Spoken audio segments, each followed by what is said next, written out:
Then we jump into perhaps one of the best updates or patches that we've had here. You see, the Nord faction were recently introduced, but there was a big issue with them.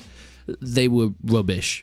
So they're supposed to be like an invading raider faction from the new islands that were added in, right? And then you can build up your armies and travel across the oceans using your ships and longboats, going down the narrow rivers, and then dropping your men off and sieging and raiding the Khuzaits or the Valangians, let's be honest, the Azerai, because everybody hates them. However, the Nords just didn't have the power that they needed in order to do this. They'd die to looters. I mean, even their highest tier infantry would just get demolished by mid-tier Empire infantry. It didn't make any sense. But this has somewhat been fixed. High-tier Nord armor has now been significantly buffed, so the best troops, the sort of tier 4, tier 5 units within the Nord faction, now going to actually be able to take a lot more damage. They're not going to go down to 2 arrows, which would be amazing. And then there's some interesting bits. They put in correct helmets and glove vambraces added. Correct helmets, okay, so they obviously had a plan of what they should do, and maybe it kind of worries me that they didn't have their correct helmets at launch, because the next point is Huskarls now have their intended armor.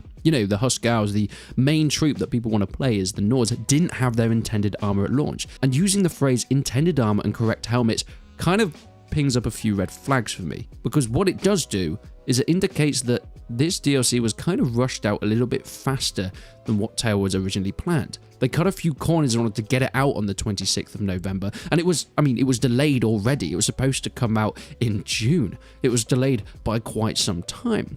So the fact that they didn't even have the intended arms and armor for a lot of the troops, even on launch, sort of indicates that they pushed this even further than they needed to. Maybe they needed more time. And that clearly shows within the state that this sort of launched in. But of course, you're in that tricky situation when you're Tailwoods and you're sort of known for delaying things, and then all of a sudden you've already put a delay for war sales and you need more time. So they're just like, okay, it's good enough, let's get it out. And then they do the patches as time goes on. They've also changed the fact that Northern Marines given missing helmets. So some of the Marines just didn't spawn with helmets what they're supposed to, which is why they were so weak. I mean, the guys that were meant to be fighting at sea would just die instantly. And lower tier archers no longer have elite longbows.